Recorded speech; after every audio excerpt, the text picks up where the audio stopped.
for another Bible lesson. This week, our lesson is called The Road to Emmaus. But before we begin, I wanted you to know you can join me any Sunday in the building. Yeah, we're back. We're back at church. So you're welcome to join me for Sunday school on a Sunday morning at 9 a.m. All your parents have to do is sign up early on Monday mornings, I think it's 10 a.m., for you to join us so we can be in person. Before we begin to share our story from our Spark Bible, let's invite God, our Creator. Let's invite Jesus. And I've lit a candle to invite the Holy Spirit to be present as we share the story once again from our Spark Bible. Now, in this story, I want you to take a look and see if you see squiggles. He's kind of hidden behind the man who's back behind the other two men on the road. You see, these two men were on their way to Emmaus, a city, when a stranger comes up to them. Now, the two men are sad. They're talking about how Jesus died on the cross. They're talking about the Easter story. The stranger comes up to them and starts to ask some questions. Why are they sad? Who are they talking about? The three men continue their journey to Emmaus. And when they get there, they invite the stranger to come in and have dinner with them. The stranger accepts the invitation. He comes in, and before dinner, he takes a loaf of bread and he breaks it. He blesses it, and then he hands each man a piece of the bread. In that moment, the two men realize who the stranger is.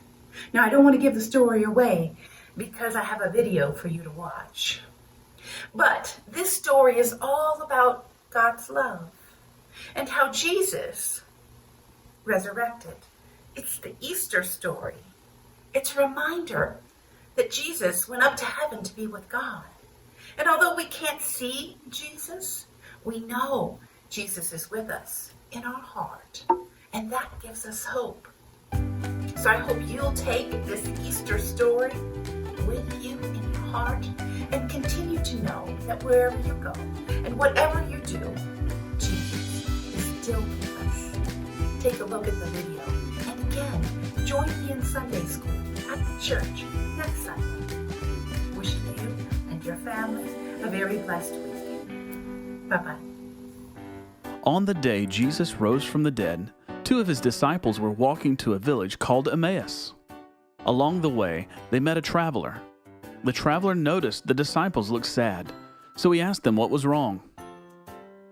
They told the traveler about how their friend, Jesus, had been killed just a few days earlier. And now, some people had told them that Jesus' body was missing, and that angels had said that Jesus was alive. The two disciples didn't know what to do. They had lost all hope after Jesus' death and couldn't believe that he had come back to life. The traveler listened to their painful story. Then he shared a story with them. He explained everything the Old Testament of the Bible said about Jesus. His pain and death weren't a surprise. Moses and the prophets had all written that Jesus would suffer and then enter God's glory. As the traveler spoke, the disciples felt something strange. The more they listened, the more their hearts burned within them. Eventually, the three men reached a village. The disciples asked the traveler to stay with them for the evening, so he went in with them. When they sat down at the table to eat, the traveler took some bread, gave thanks, broke it, and began to give it to the two disciples. In that moment, the disciples' eyes were opened. The traveler was Jesus. He had been with them all along. As soon as they recognized him, he disappeared from their sight. The disciples were amazed. Jesus was alive. Their sadness was gone, and they had hope. They had to tell everyone the good news. Jesus met the disciples where they were. He understood their suffering because he suffered too. He listened to them, walked with them, and helped them have hope again. No matter what hard times we're going through, we can trust that Jesus is with us too. He listens to our prayers, walks alongside us, and speaks love and truth to us. By listening to Him, He'll heal us and give us back hope and joy.